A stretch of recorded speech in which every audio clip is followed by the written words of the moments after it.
not far away. Let's talk story. It's where my mama was born, it's where I come from, it's where my daddy fell in love not long ago. Aloha, everyone. This is Larry Camp, and welcome to the Nobody Knows Your Story podcast, which just happens to come with a side of Hawaiiana. Nobody Knows Your Story is a podcast which I believe will impact each listener in a positive way. As you listen to the experiences that have transformed, shaped, and guided each guest, perhaps you'll better understand your own personal journey. Some will surprise, some will make you question, and some will inspire, but all will leave you in a better place for listening in. As for the Hawaiiana, well, that's just a big part of my life story. So I invite you to check in from time to time, or better still, add Nobody Knows Your Story to your list of favorite podcasts. You'll enjoy hearing the life experiences of people just like you.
Hey, aloha, everyone, and thanks for taking the time to listen to what will be an informative life story. Yes, it'll be interesting as well, but I say informative because my guest today, Richard Deming, will discuss a subject I don't believe has been discussed in past episodes. Now, we just heard Pandamus from the Peter Moon Band, and mid-podcast, we're going to hear Hula Eyes from the Surfers. These are a couple of old school classics, and, Richard's not been to Hawaii, and who knows, maybe these songs will give him a little spark. First, let me welcome Richard Deming to Nobody Knows Your Story. Hi, Larry. Thanks for having me. So I did a little research. We spoke a little bit here before I hit the record button. I didn't mention this to you, but I wrote it down here. So Walter Camp, I don't know if you know that name or not, but he is what they call the father of American football. He came up with a lot of the rules, but he also played at Yale, and he was the first coach at Yale back in the 1800s. So I just thought that was interesting because, you're still teaching at Yale, aren't you? Oh, yeah. Yeah. So I thought that was kind of interesting. But he's a relative of mine. I haven't done the genealogy, so I don't know at what point or how far back, but we're related. That's really so. That's that Camp family. Oh, interesting. Yeah, pretty interesting. So yeah, most of the camps are in Georgia, and then kind of migrated out. But there's our Yale connection, though, Richard. Well, my family, the Deming family, actually comes from Wethersfield in the Connecticut. In the 17th century, 17th century. And which is funny because when we moved to Connecticut, I didn't realize that I would be around so many people. And it's really like we all come from the same, basically, trunk of the family tree. So that I do meet people across the country and they're like, are we related? I'm like, well, you go back far enough. Absolutely. Because it was just the one family. And when you do a little bit of genealogy, and like I say, I haven't done it. I know a little bit because my daughter did a bunch and my mother did a bunch. But my daughter sent me this note and says, hey, do you know that your great-great-great-great-grandfather had 8 wives? I'm like, no, but that's interesting. Right. And he came out of Georgia. So there you go. There's camps everywhere. Let's do this. We have talked a little bit. I know a little bit about your story. And I did kind of tease there in the beginning that this is going to be just a little bit different because you've authored a number of books. The one that's most recent, which we're going to talk about during the podcast, is about loneliness. And that's something that's been a part of your life and that you've dealt with. So as you tell your story, and again, you can tell it any way you want, I know that that's something you're going to talk about and you're going to touch on. That'll give us a chance to kind of maybe dive a little deeper into that subject. Yeah, that sounds great. All right. So take it from there, man. Just starting where you want.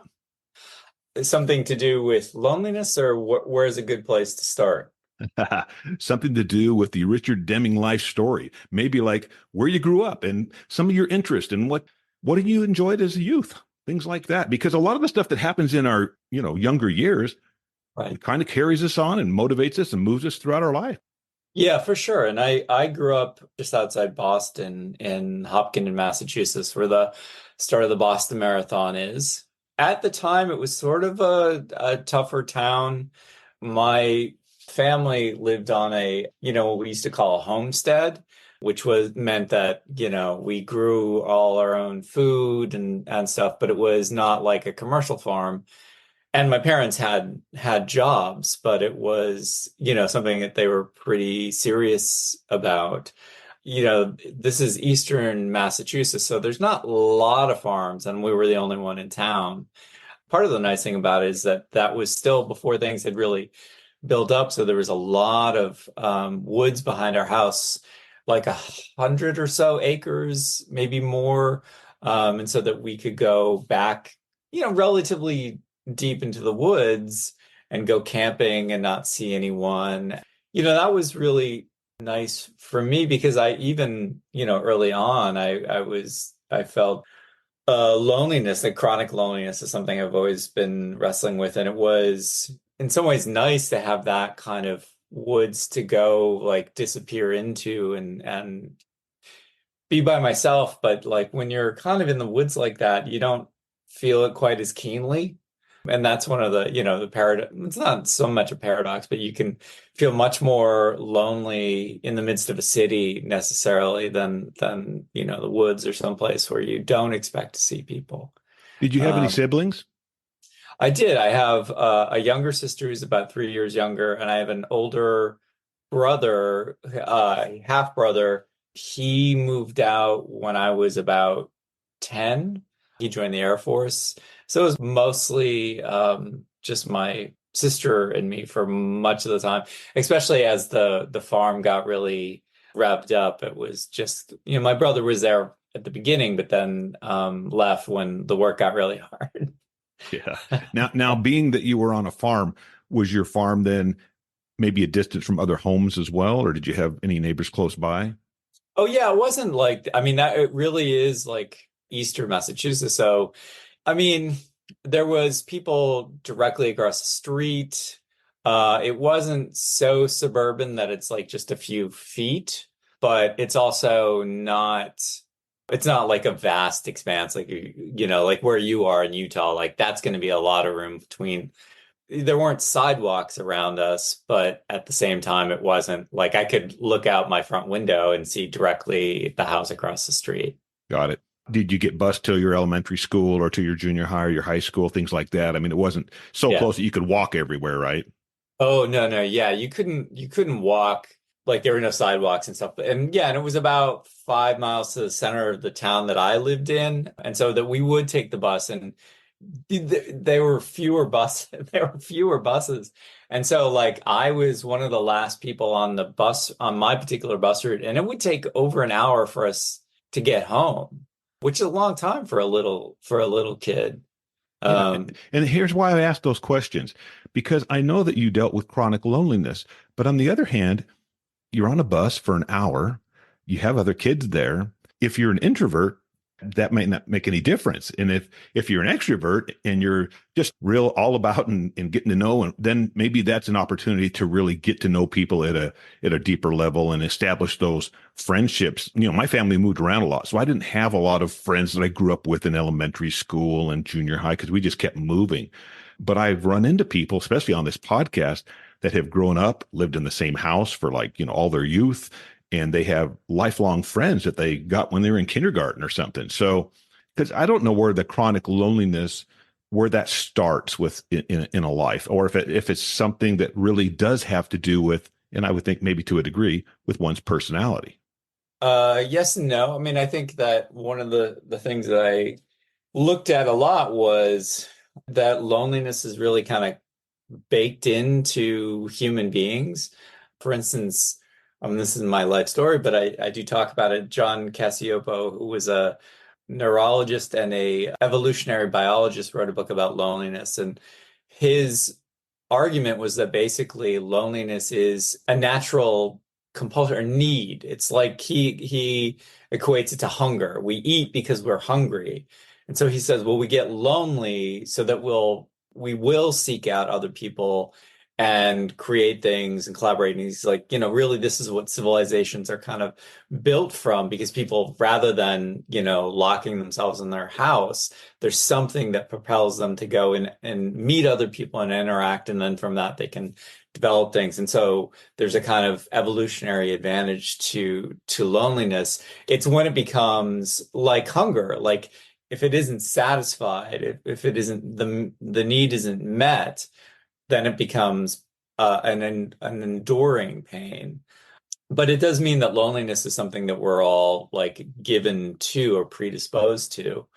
And then, I also looked at psychoanalysts who really make the case that loneliness begins, that our idea of our selfhood begins with loneliness. Like the minute that you realize, oh, I'm not my mother, that we're not one unit, and it's not as conscious as I just put it, but you have a sense of it, that I am separate from my mother. There is a kind of longing for that, so close an identification with another being that you don't even realize you're separate. That's lost. And so Melanie Klein, somebody I talk about in the book, really was like, that's something that we are always trying to get back to, that kind of paradise of intimacy, and we'll never fully achieve it. So that's part of it. I mean, is that it is something that's within us. But like looking at the life story stuff, and this is something I also even talk about the book. The bus is an interesting case because that, like, for instance, there was a kid on that particular bus who had a prosthetic eye and had lost his eye. I can't even remember, really early. I mean, obviously we were just in grade school, but it was a school in which, like the big kids would also be on the bus. The big kids figured out that if you hit him on the back of his head, his eye popped out. So then they realized that if you wait until the bus is going uphill and you hit it, it'll hit the floor and might roll down the length of the bus. And so they would do this every week. The slushier, the muddier the floor of the bus would, the more they were happy about it. And like a lot of people in my part of town, people didn't have a lot of money. So the kid his family couldn't afford to replace it. And so you would look at the eye and it had all these fine cracks and stuff in it. That is a kind of like specific, horrifying brutality of childhood. This is an aside, but people tend to romanticize childhood. And I think, yeah, but this was happening. These kinds of things happen. But I think it contributes to the idea that if you see yourself as separate from that, or can see that as a pretty horrifying reality, you start to develop a distance between yourself and or realize that there is a gap can form. And once that, you have that kind of experiential sense of it, that kind of lingers. Can you imagine if I was sitting here talking to that young man that had the prosthetic eye and I was asking him about his memories from his youth? I mean, that's traumatic, man. I mean, Oh, that's not a pleasant memory. And even for you, no. you're recalling it as an observer. For him, yeah, I'm sure that was not a fun experience at all. No, no, no. And I had a friend. I'm not in touch with a lot of people I grew up with, but one person that I was in touch with for a while said that he would, pretty much every week just flip through the paper just to see if that kid was appearing in the paper, in a bell tower somewhere with a, Yeah. yeah, Yeah, just, well, no doubt. I think that some of those people, if you research their past, they probably have had experiences like that, no doubt. Well, and you were talking about the loneliness and about how sometimes the loneliness is important because then it gets you to kind of seek out others and to seek out. But as you were saying that, I was kind of thinking about the movie Castaway with Tom Hanks and how when he was alone, he actually created a person, Wilson, out of this volleyball, just to have someone to talk to. That's a little different, I understand, but I think that it also talks to the fact that nobody likes being alone. Certainly not all the time. I think there's times when it's nice to be alone, but yeah, you need that social interaction for sure. Something I talk a bit about is the difference between, say, solitude and loneliness. Solitude is something we choose, and loneliness chooses us. I mean, solitude is by its nature healthy and restorative. It's a way of stepping away from the masses and sort of re-identifying your own voice, whereas loneliness comes upon you. You can be around lots of people. You can have lots of friendships or have a great marriage or a great partnership and still feel that lack or loneliness. And one of the things that I got interested, I mean, you brought up the up Castaway, and in some ways, Tom Hanks, his character creates, and that was something that I got interested in looking at, like a kind of how loneliness sparks creativity. He, in some ways, is kind of a artistic act, I guess, that he creates this thing that he can communicate with, that represents people for him.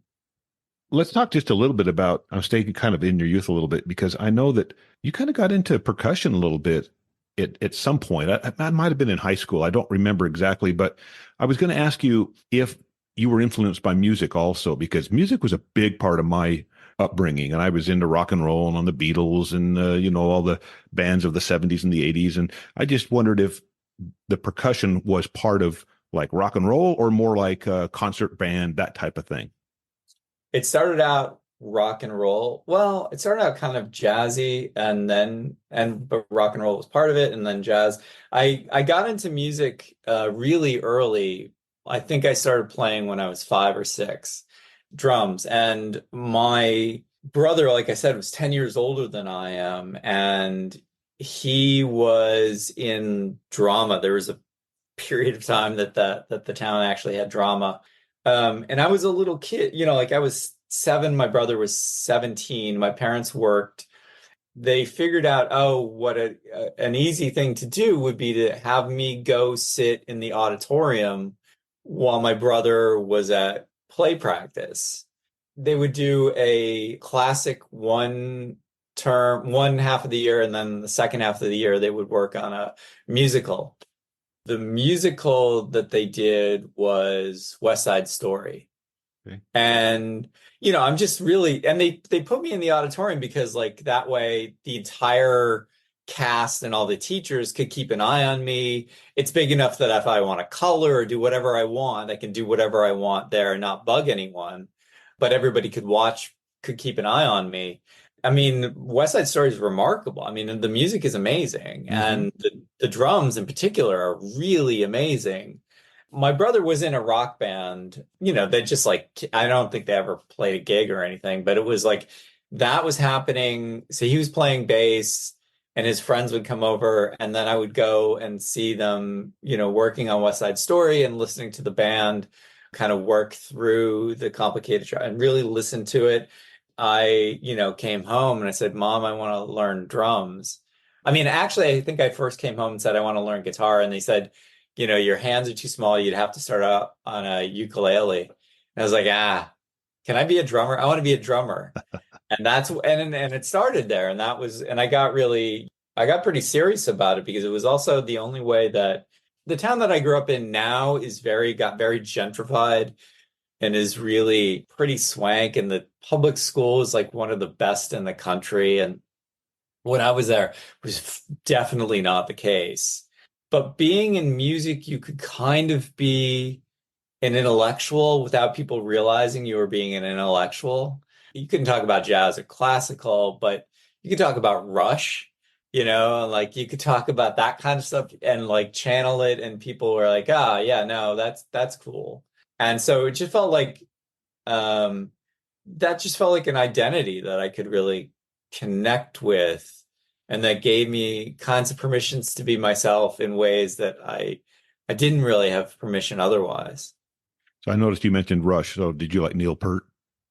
I did, I mean, yeah, yeah, I mean, he was amazing. He Yeah, he was was. for sure. I got more into like Stuart Copeland from The Police. Like Uh-huh. if it's down to it, I really like Stuart Copeland.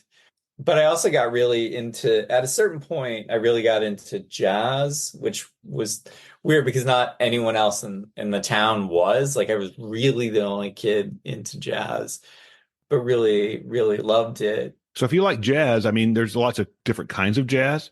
There's the Herbie Hancock, but I really got into Spyro Gyra and a group called Russ Freeman and the Rippingtons. Oh, And sure. yeah, love that stuff. Even went and saw them in concert. And I had a pretty broad spectrum of Yeah. musical likes. I really did. I mean, I was more rock and roll, but yet I really liked that kind of music too, because for me, music also, it can be what kind of mood you're in too, what you want to Sure. listen to. Yeah, yeah, for sure. You must like the Yellow Jackets then. I'm not even familiar with the Yellow Jackets. Oh, check out the Yellow Jackets. You'll love the you'll love the Yellow Jackets. I mean, they're kind of like a little not harder, but they're kind of like Spyro Gyra, but a little more edge or intensity or velocity. Yeah, no, I totally was into.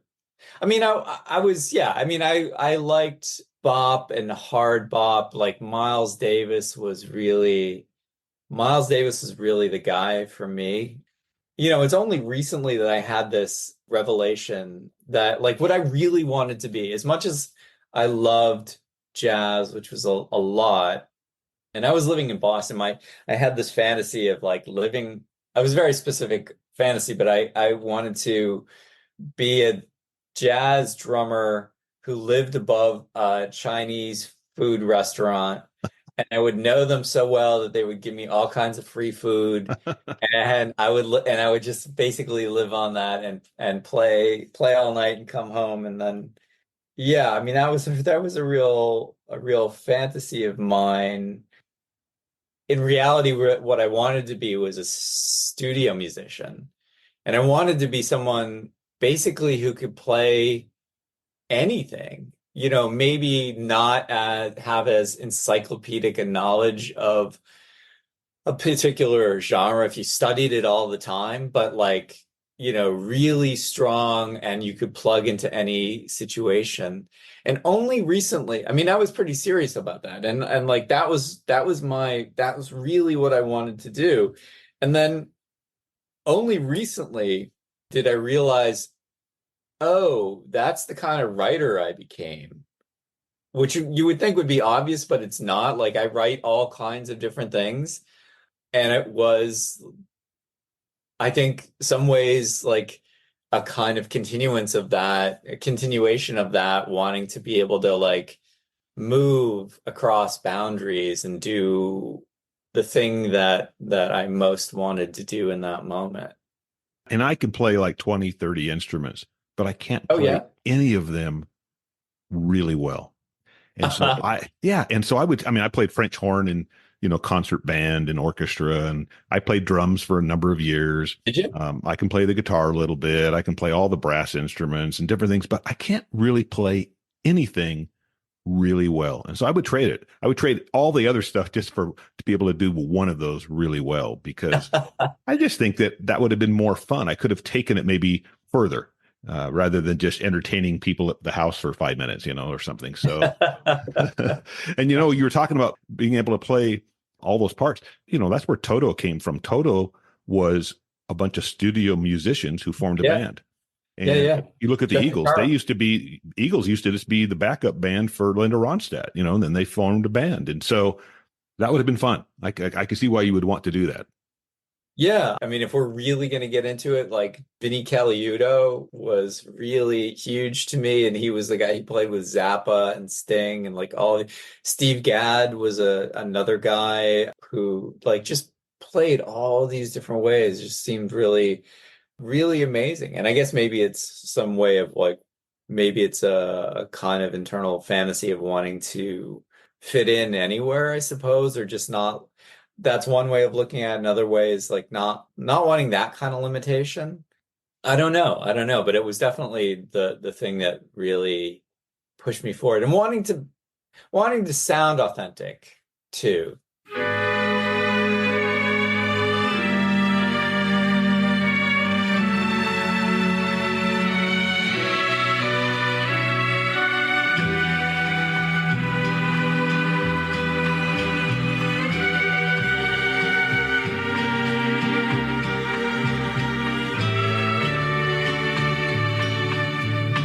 I love to see those hula eyes that smile at me neath the tropic skies. Softly they glow by the light of the moon, hauntingly so, like a beautiful tune. In dreams I see those big brown eyes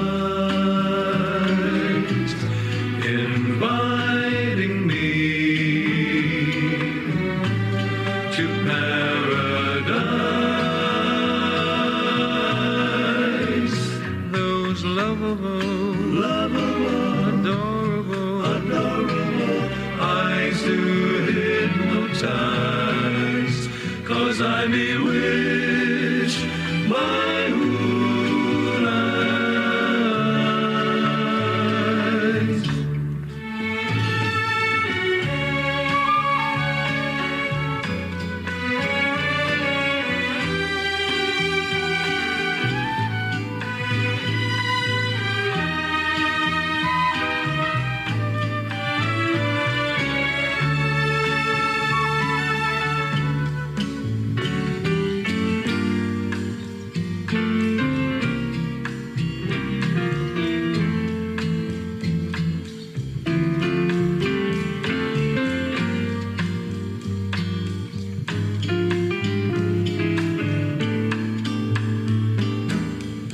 In dreams I see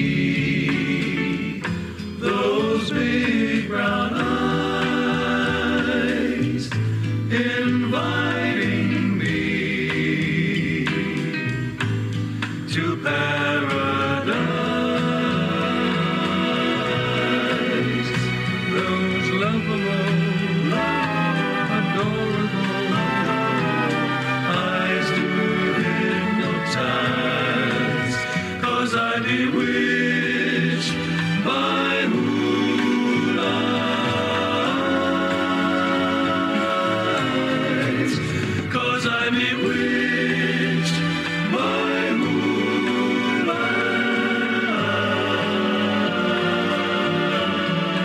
eyes, by hula eyes. Yeah, so I wrote down something I think I probably got it off your website. It says, I believe we must reinvent loneliness. I've been trying to do this my whole life. And I was just thinking about, again, the music stuff. I used to play my drums. I put my headphones on and I'd sit there and play along to music by myself in my room Yeah. a lot. And that's something you can do if you are, maybe that's the solitude part. I don't know. I'm not saying, but it's just sometimes there's things that we can do. You talked about the 100 acres behind your home where you can kind of go out there, you're by yourself, but yet there's a lot going on. Those things are fun to do. I don't consider myself a lonely person. I don't even consider that I've gone through periods of real loneliness for any prolonged period of time. On the other hand, I do think that solitude and stuff is something that we all need from time to time. Yeah, oh, for sure. I mean, I was in this band just after college. It was poised to do really well. We were going to go on tour and we had a CD that was coming out. And at the time, I was really deep into like Zen, Buddhism, and meditation. And so I spent a month alone on the southern tier of New York, near the border of Pennsylvania. and it was a 6 mile walk into town. I didn't have a car, didn't have a phone. This is pre cell phones. I didn't have running water. There was electricity in the, it was a small A-frame cabin. And I would just sit in meditation for literally hours a day. I couldn't listen to music at all. Like I brought music, but the quietest music you ever heard just sounded way too loud out there. And so I just read and wrote and meditated. Like it was so profound that it really, I think it changed my neurons. Like it's still something that I can go to if I need to, like in the middle of a really annoying meeting or something. But it was interesting that the minute I came back and I was like on the phone with the label or something, it was like that solitude just sort of vanished, like the sort of like high of it. But it is sort of like you hold it within you. But I think, it's interesting. I hadn't thought about this because I sometimes get asked, well, what do you think about AI and loneliness? Because the idea of like being able to like create programs where someone has a kind of conversation. I hadn't thought about this, Larry, but this is super useful. I think I might use as a like an analogy playing along to the tapes, to the radio or something, which I did. And I mean, you have to do if you're gonna practice that kind of thing. But at the same time, like the problem with it is that it's not reactive. It's not musicians playing with you. You're playing to something. And that's like the conversation of it, like the conversation of that actually I would say for me it went the other way. That like kind of have to do that, but as like it couldn't sustain me. Like when I left music, I couldn't just say, okay, well, I'll just play along with tapes. Couldn't do that now. Like to me, that's the sort of thing you do maybe as a kind of holdover or just like you want to be part of something. You're playing with something. So there is that urge, but ultimately, like it just for me anyway, it just feels what I actually end up feeling is the distance of it rather than like feeling like I'm participating in something. Yeah, and it was kind of a progression. I mean, you learn, you're playing, and then maybe playing along to something like I did might be the precursor to then actually joining a real band and being a part Yeah. of a band. And I never got to that level. So, but when you were in that A-frame cabin and you said you were doing a lot of writing, is that where you started kind of getting into poetry? Yeah, I mean, it was really like that was a place where I got really serious about it. I had already been sort of having a real sort of crisis of things. Like I had gotten sober just a couple years before that. I had substance abuse problems. So that was another reason I really wanted to like just inhabit that. And like when I got out of like going to music school and going to conservatory, I just ended up going into writing. It was still that sense of expressing myself a bigger, like I was still playing music, but it wasn't, like I said, I wasn't majoring in it. I also found like so many of the things that I had wanted to do, like that was a space for it. Like it was a place where I could have ideas and work out ideas and wrestle with language. And so like that's what I ended up moving towards, sort of like poetry as philosophy. Yeah, like that's when I like just doing that for a long stretches of time, and really learning. Like I had been taking classes. I graduated as an English major when I finally graduated, and it was studying with poets and studying literature with poets that seemed to me like, oh, this is really what I kind of want to do and feel very satisfying. And so when the band thing fell apart, that I had come to this like one of those like rare moments when there is pretty clearly a fork in the road and you can go this way and your life will be a particular you whatever it'll be in that direction, and this or it'll take its own thing, but it's rarely like this or this. That's exactly what it was. It was like the band fell apart And I said, well, I can continue to do this, or I've seen what the music business is like.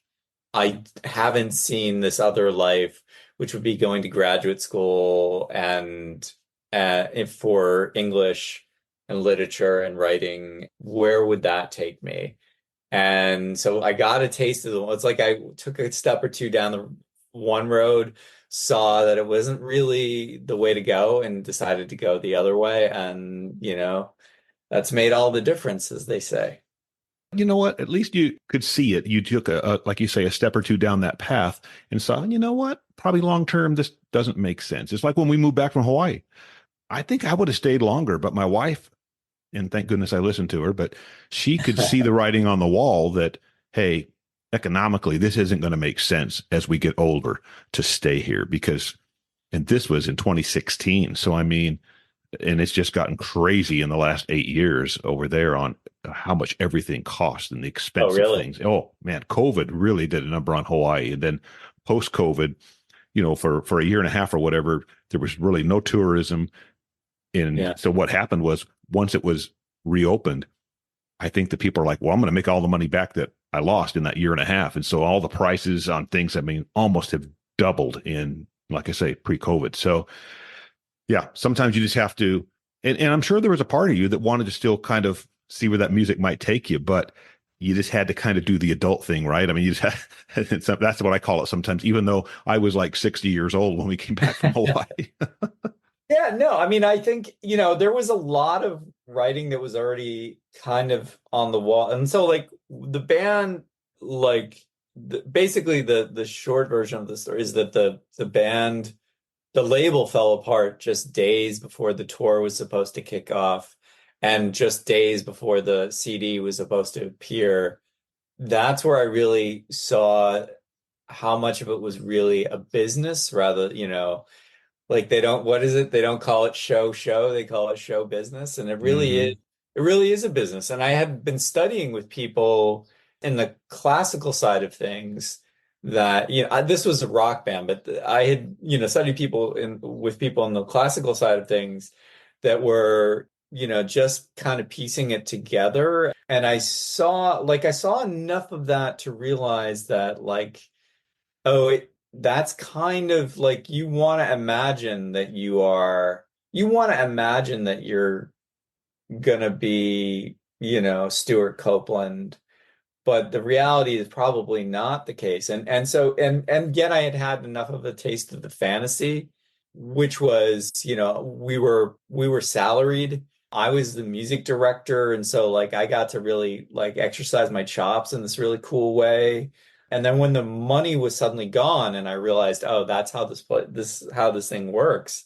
I can't step back from this band and like try to put something else together because that's a drag. And these guys were really great to play with, really fun, generally good guys. Yeah, it just seemed like I had a brief hold of the fantasy, saw the reality, and realized I can't live the reality having had a taste of what it could be.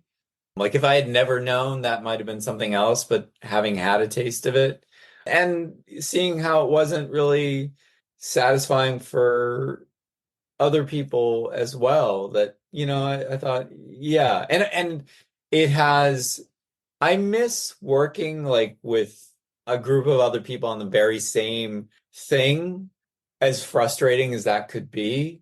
Like it's like being in four relationships all at once, and like that's maddening. But like when you really can come together, that's something super special. And even that can happen from moment to moment.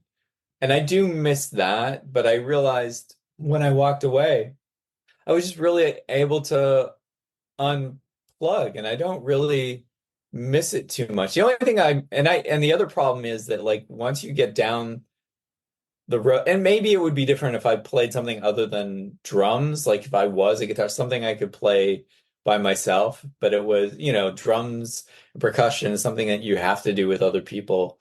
But I think that like being able to write has been ultimately much more rewarding. And partly because like the music thing, a lot of it, as serious as I was, and I was hella serious.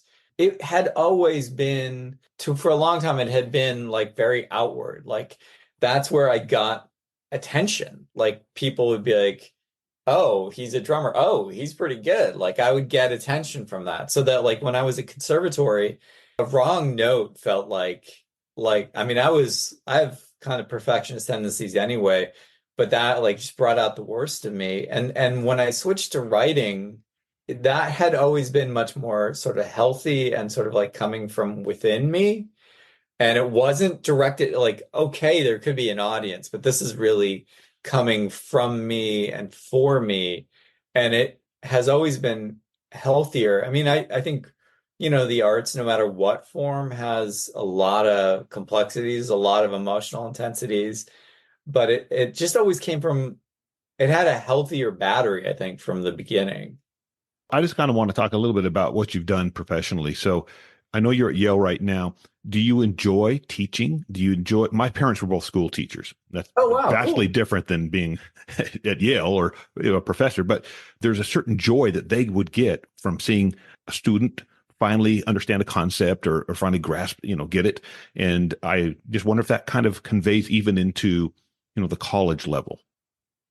Oh, for sure. I mean, I think, yeah, I mean, I'm really in awe of people like your parents teaching kids, and I could understand where that would be rewarding. I think my job in part is to be a model of intensity and enthusiasm, and to have other people respond in that way is really that's what's powerful. Like pushing them to push themselves. And that is super rewarding. But like I had a conversation with a colleague who's a well-known photographer. He teaches in the art school. He was saying that, when I'm with my friends, we're not talking about art. We're generally talking about like who the business of art, like who's showing in what gallery and who got dropped and who got what at auction. Like that's really what we're talking about. And he said that, and I totally agree with him. I mean, most of the time you might say some things, but it's not like like in a classroom, particularly a college classroom, the students are there because they're really interested and motivated, and like you can just be talking about the creation of art and like what it means to create things and to feel that like original excitement of it. Like I think that is where it feels like I get to be unchecked and they get to be unchecked. And just, living that intensity of creativity, which it's rare. I mean, you don't get to talk about those kinds of, and it's kind of intimate. I mean, that's partly why we don't necessarily talk about it with our friends because it is intimate. Weirdly, it's intimate, so we don't talk about it with our friends. Whereas with the students, like it's not personal, like it's just like plugging into this larger practice that we all really love. And so some ways to me it's like that's where it's like music. Like that's where I'm coming back to music, feeling like you're part what you're creating is a conversation. And that out of the conversation we can all take things. And my job is to make the conversation as good and interesting and as generative as possible. And so I do think of the students like in some ways as like a keyboard. Like it's why it's like the first couple weeks I think are fine, but it's really like I want to get us to week 7, in which I know people's voices and I can go to this note and I can put this note with this note and hear this chord of conversation. And I don't necessarily know what they're going to say, but I know kind of their perspective. And that's where you just build something new and then something that wouldn't have happened if we weren't having a conversation. You're married, right? Yeah. I'm because I'm coming kind of back to the loneliness thing again. I would think that being married or being in a relationship where you have somebody, whether you're married or not, but somebody there to share your life with, that would take away some of the loneliness that somebody might experience that was living on their own. Or is there for somebody who's dealt with chronic loneliness, is that still that could still be there even in a relationship? Oh, for sure. Yeah, it could still happen and does happen. And I have a great relationship, and we do spend a lot of time together, and we have, overlapping interests. She's a writer, she's a poet. Like, we have a lot of, she likes movies, maybe not as much as me, but she likes movies. There are a lot of things that we do share. But, there are also things that and no relationship is really a complete thing. That's like I talked earlier about the Melanie Klein, the psychoanalyst, talking about how we kind of long for that complete identification with somebody else, that just profound intimacy. At a certain level, there will always be, some unknowingness, some distance, and some of that is like that's I mean, I think that can be part of a really great relationship, that some of it like is like over decades unfolds. Like my wife and I have been together for almost 30 years, and like we've moved around a lot, and became writers together essentially. And like but there's still things I'm learning about her, and she changes and I change, and then there's more to, but there's also things that like she's that I don't necessarily get. And it's not like opposed to, I just like she's fundamentally different than I am, and I am different from her. And there are places where I just, that's why we also have friends, like why people tend to have a marriage and then also friends that supplement that. But we don't only have one friend, we have different friends, and we see different friends for different reasons because they speak to a different part of us. And I think that's really what I'm, have in mind when I'm thinking about something like that, is that you can still feel that longing for a kind of, or the kind of newness of a new relationship, a new, a surprise of intimacy that can come with developing new relationships. So yeah, very as likely to feel some sense of loneliness, even having different and great relationships.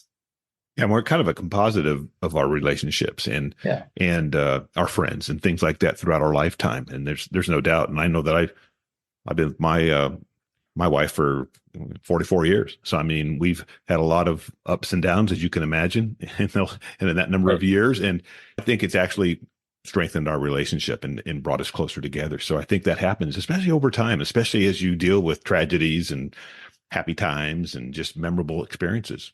Yeah, for sure. But like, like the part of the reason for writing the book, like one of the moments of genesis was at dinner. It was my beloved and I and this friend of ours who sadly recently passed, who was, quite a bit older than we are.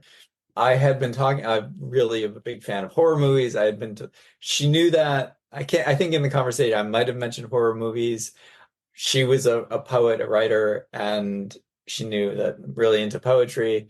And she said something about growing up on Long Island, and she said, "Oh, we would go to Rockaway Beach to go swimming." And I said, "Oh, Rockaway Beach, you must be a big fan of the Ramones." And she said, "Why?" I said, "Well, Rockaway Beach, their song." And she kind of had this bemused look on her face, and she said, "Poetry, I understand. Horror movies I can kind of get, but the Ramones," she said, "you must feel very alone most of the time."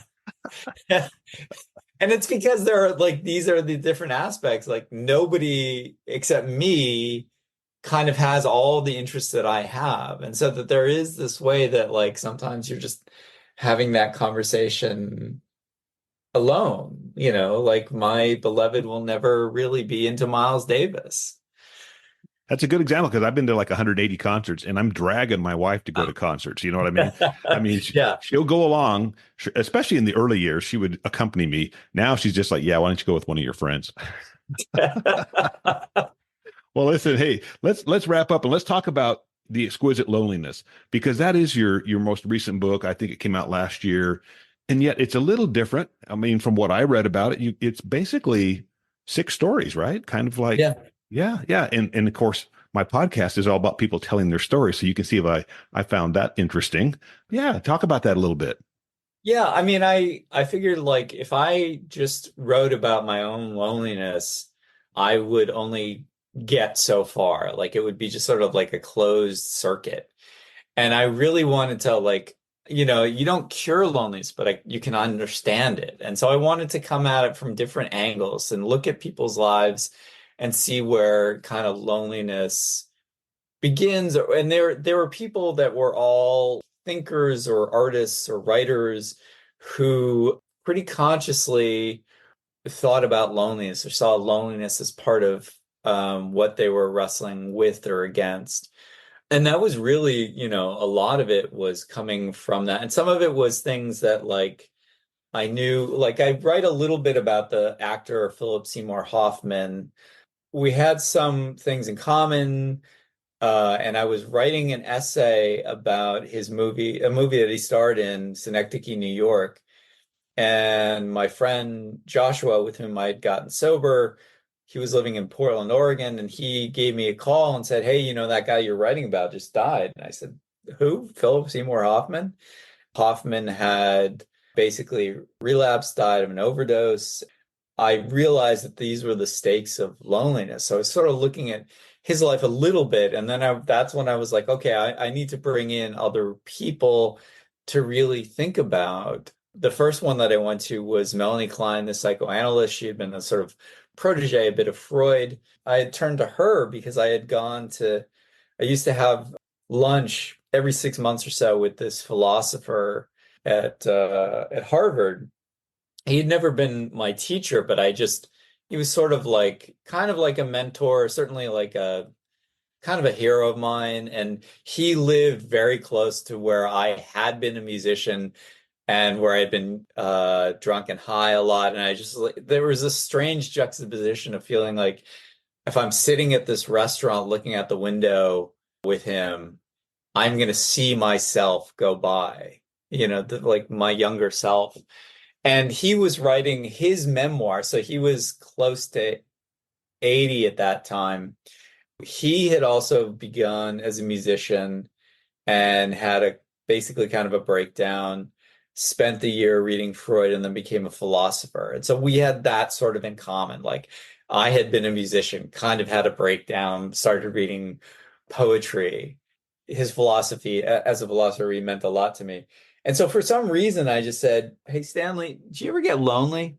He said, Deming, you should read Melanie Klein. And that's all he said about it. And I was like, okay. And so when he said, do something, I would write it down and do it. And so I went and read her great essay about loneliness. And I was like, oh, okay, this is really what it's about. And so then just started looking at figures that I had been drawn to over my life.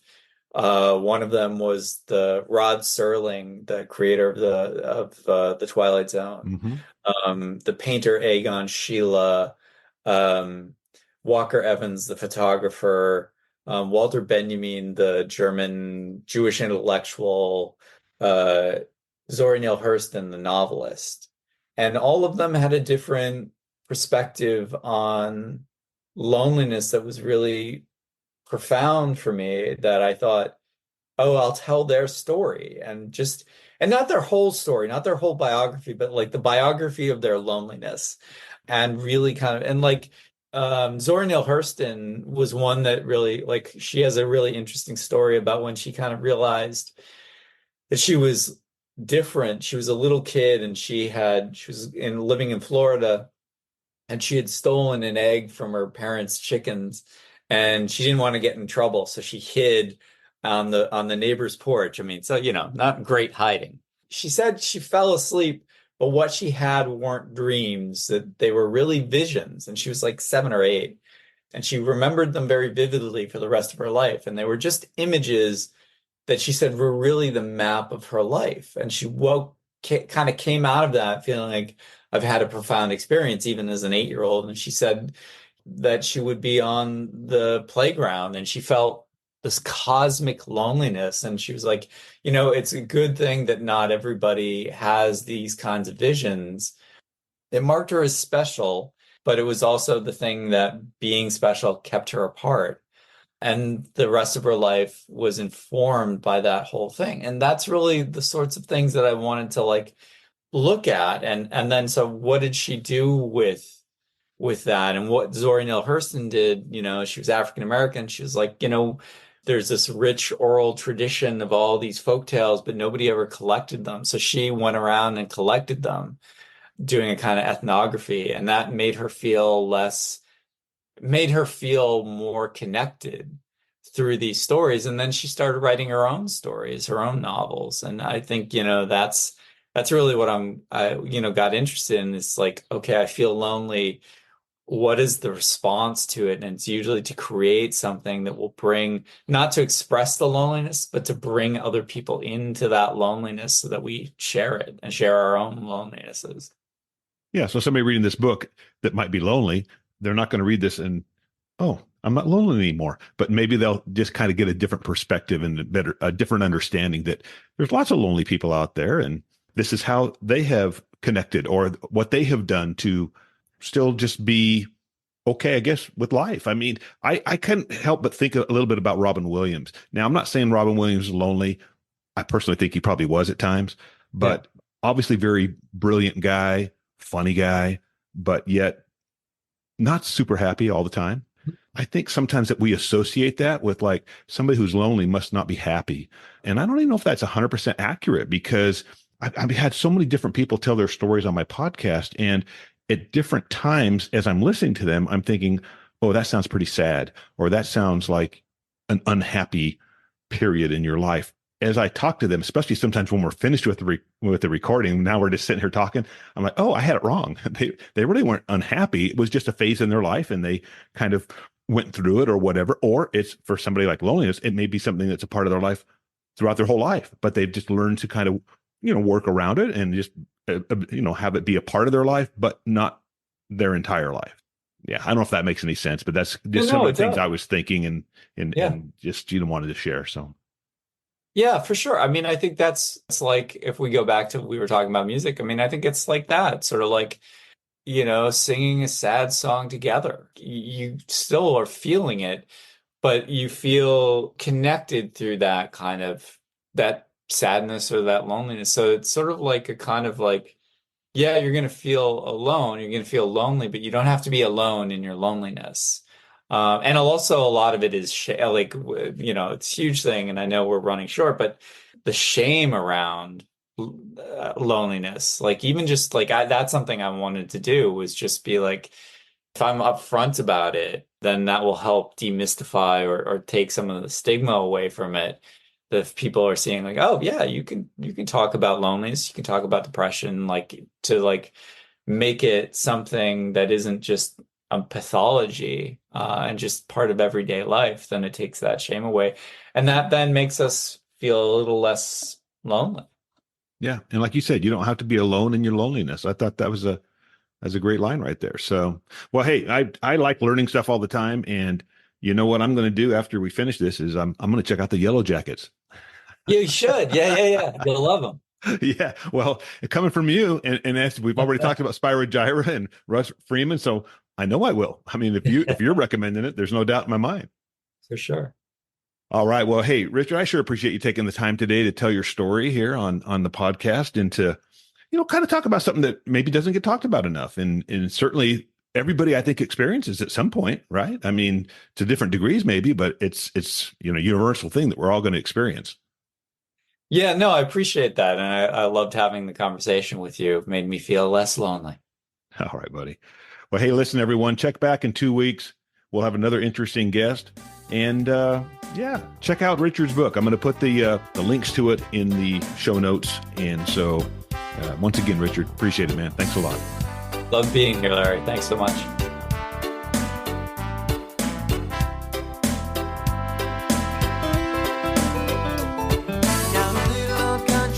Not far away. Let's talk story. It's where my mama was born, it's where I come from, it's where my daddy fell in love not long ago. Let's talk story. Let's talk story.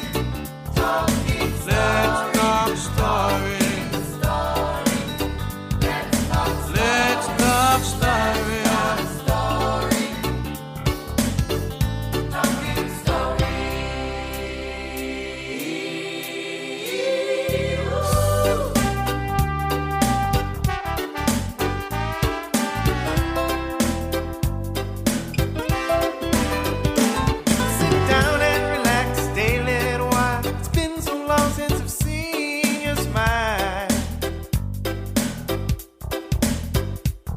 Well,